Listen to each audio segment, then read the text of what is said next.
দর্শক, আজকে আমি চলে এসেছি মেহেরপুর সদরের খোপসা গ্রামে রেখা আপুর চুলার পাড়ে। কুমড়োরবড়ি বাঙালির একটি ঐতিহ্যবাহী খাবার। বিভিন্ন নিরামিষ তরকারি এবং মাছের সঙ্গে খাওয়ার প্রচলন অনেক আগে থেকেই। ভোজন রসিকদের খাবারের স্বাদ দ্বিগুণ করে দেয় এই কুমড়োর বড়ি। আর কুমড়োর বড়ির সঙ্গে যদি ইলিশ মাছের ঝোল হয় তাহলে তো কথাই নেই।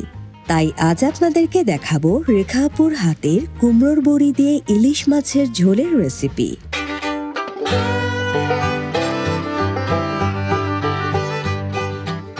রেখা আপু কেমন আছেন? আলহামদুলিল্লাহ ভালো আছি, আপনি কেমন আছেন? আমি আলহামদুলিল্লাহ ভালো আছি। আজকে তো আপনি কুমড়োর বড়ি দিয়ে ইলিশ মাছের ঝোল আমাদেরকে রান্না করে দেখাবেন, তাই না? তো এটা কি আপনাদের মেহেরপুরের আঞ্চলিক খাবার? এটা মেহেরপুরের আঞ্চলিক খাবার। এই কুমড়োর বড়ি দিয়ে শুধু ইলিশ মাছ না, সব মাছই রান্না করা যায়, সব ধরনের মাছই রান্না করা যায়। আচ্ছা, তাহলে আপু শুরুতে কি করতে হবে আমাদেরকে? শুরুতে আমরা মাছটা আগে কেটে নিই। আচ্ছা, ইলিশ মাছ যেহেতু বলছেন, আমি একটু এটা আমাদের দর্শককে একটু দেখাতে চাই। আসলে খুবই সুন্দর দেখতে পাচ্ছেন। এটা এখন কাটবেন না? জি।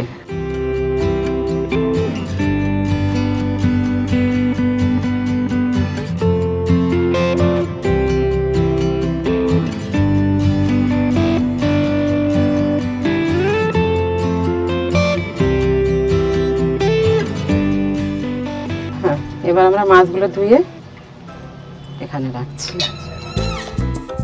মাছগুলো প্রথমে আমরা ভেজে নেব।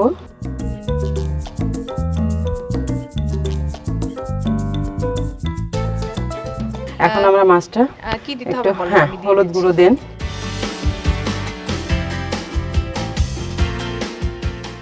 এখন মরিচ গুঁড়ো দিতে হবে? হ্যাঁ, মরিচ গুঁড়ো। আচ্ছা,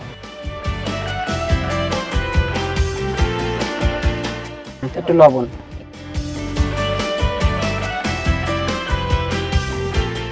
এখন আমরা মাছটাকে একটু একসাথে মাখিয়ে নেব, একটু মাখিয়ে নিতে হবে।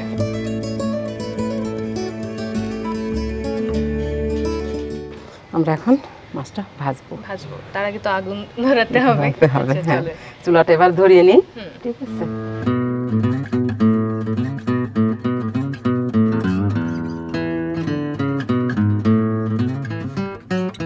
আপু, এই যে চুলা ধরানো হলো, আগুন ধরে গিয়েছে, এখন আমরা চুলায় কড়াইটা দিই।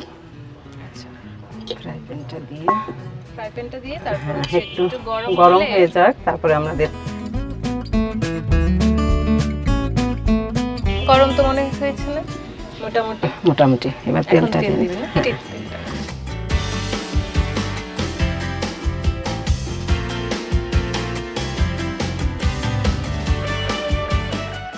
তেলটা হচ্ছে গরম হলে তারপর মাছটা দেব আমরা। একটা একটা করে মাছ দেওয়া হচ্ছে। দর্শক,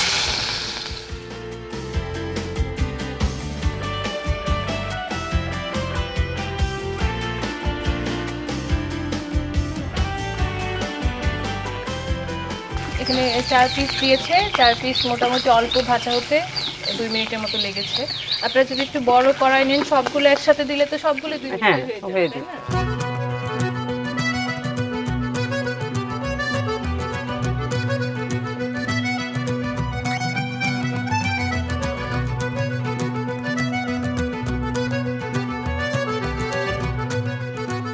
এখন তো হয়ে গিয়েছে। হ্যাঁ, হয়ে গিয়েছে। মোটামুটি সবগুলোই তো ভাজা হয়ে গেছে।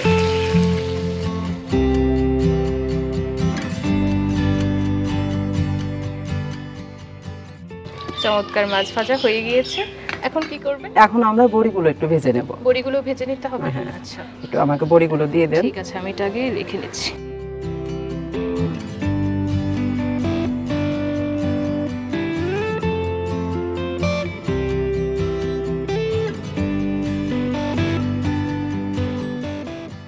এখন আমরা কড়াই দেব চুলায় রান্না করার জন্য।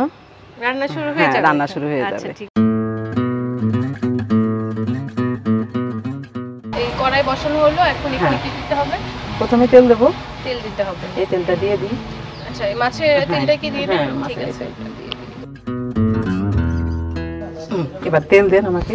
আচ্ছা, মানে ভাজা তেলটা দেওয়া হলো। হ্যাঁ, ভাজা এবার আমরা তেলের একটু পরে এখন কাঁচা আবার তেল, একটু তেল। হ্যাঁ একটু তেল দেবো। আমার এবার কাঁচা পেঁয়াজটা লাগবে। কাঁচা পেঁয়াজ লাগবে। হ্যাঁ,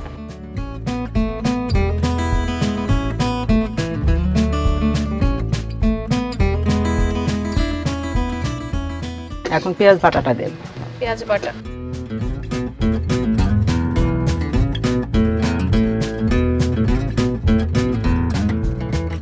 এখন আস্তে আস্তে হলুদ গুঁড়া দেবো। হলুদ গুঁড়ো প্রথমে একটু পানি দিয়ে নিই, মশলাটা যাতে পুড়ে না যায়। আচ্ছা, অল্প একটু পানি দেওয়া হলো দর্শক, যেন মশলাটা পুড়ে না যায়।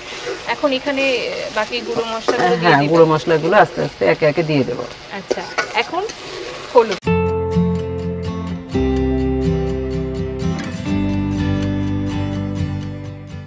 মরিচের গুঁড়াটা দেন। আচ্ছা, এখন হচ্ছে মরিচের গুঁড়ো দিতে হবে।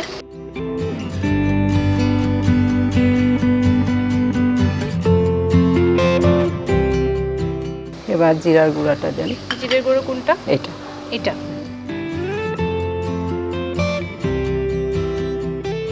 এবার ধনিয়া গুঁড়াটা দেন। ধনিয়ার গুঁড়ো এই পাশে? ওই পাশে, হ্যাঁ ওইটা।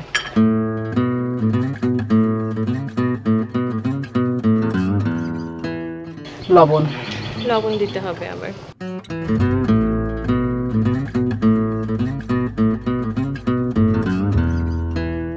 এবার মশলাটা একটু কষিয়ে নিই, নেওয়ার পরে আমরা একটু পানি দিই।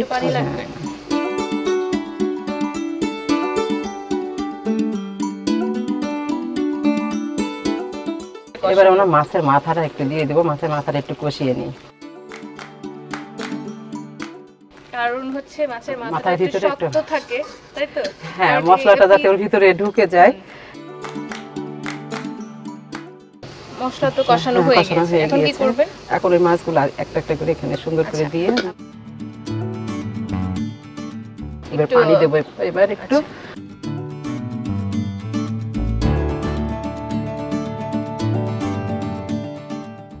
এখন হ্যাঁ, মাছটা ফুটে উঠেছে, এখন আমরা কুমড়োর বড়িগুলো দিয়ে দেবো।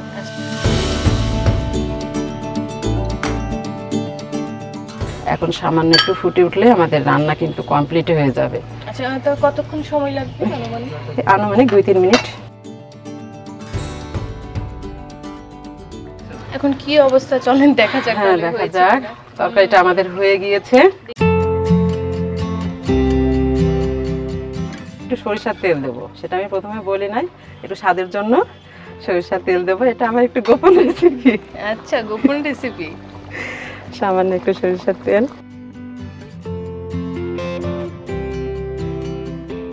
তরকারিটা আমার হয়ে গিয়েছে, এখন আমি এটা ঢেলে ফেলবো। হ্যাঁ, আচ্ছা।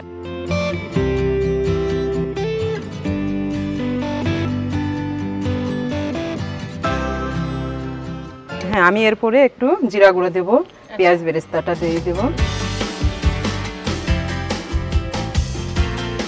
ভাজা জিরে গুঁড়ো দিয়ে দেবো, পেঁয়াজ বেরেস্তাটা, পেঁয়াজ ভাজাটা আগে থেকে এটা আমি ভেজে রেখে দিয়েছি। হ্যাঁ, ভাজা ছিল দর্শক, পেঁয়াজের বেরেস্তা, এটা এখন দেওয়া হচ্ছে।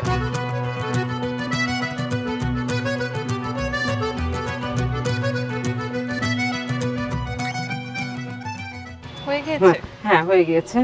এই যে আপু আমার চালের, দর্শকের তাহলে দেখাই।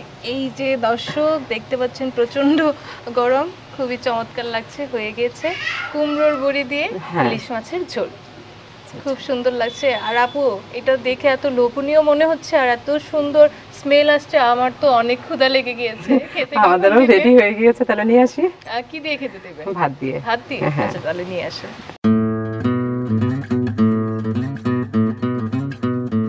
ভাত চলে এসেছে।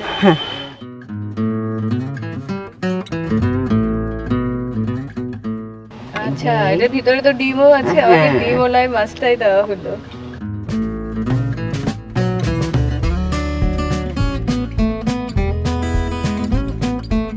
এই যে দর্শক দেখতে পাচ্ছেন, আপু কিন্তু খুব সুন্দর করে সাজিয়ে তুললো। এখানে বড়ি দিয়েছে, মাছ, এই মাছের পেটে কিন্তু আবার ডিম রয়েছে, ভাতের উপরে ঝোল। খুবই চমৎকার লাগছে। প্রচন্ড ক্ষুধা লেগেছে, আমি এখন খেতে চাই। আচ্ছা, খেয়ে নেন।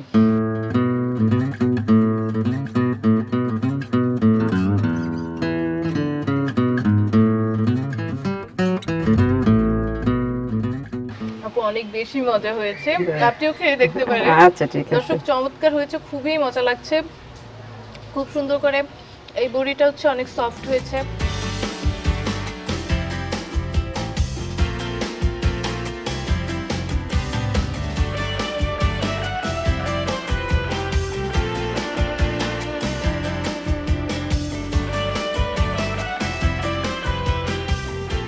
আপু এই যে খাচ্ছি এত ভালো লাগছে, সবগুলো খাবো, তার আগে আমাদের দর্শকদের কাছ থেকে একটু বিদায় নিয়ে নিই। আচ্ছা ঠিক আছে, আমি আমার মেহেরপুরের আঞ্চলিক খাবার কুমড়োর বড়ি দিয়ে ইলিশ মাছের ঝোল রান্না করে দেখালাম। যদি আপনাদের ভালো লেগে থাকে তাহলে কমেন্টস করে জানাবেন। সেটাই দর্শক, তো আপুর হাতে কুমড়োর বড়ি দিয়ে ইলিশ মাছের ঝোল আপনাদের কেমন লাগলো সেটা অবশ্যই আমাদেরকে কমেন্টস করে জানাবেন। আপনারাও কিন্তু অবশ্যই বাসায় রান্না করে খাবেন, আর ভালো লাগলে অবশ্যই লাইক করবেন, শেয়ার করবেন, কমেন্টস করতে ভুলবেন না। হ্যাঁ, তো আজকের মতো রেখা আপুর চুলার পাড় থেকে এখানে বিদায় নিচ্ছি। অন্য কোনো দিন অন্য কোনো জেলার অন্য কারো চুলার পাড়ে আপনাদের সাথে দেখা হবে। সেই পর্যন্ত আপনারা ভালো থাকুন, সুস্থ থাকুন। আল্লাহ হাফেজ। আল্লাহ হাফেজ। চলেন।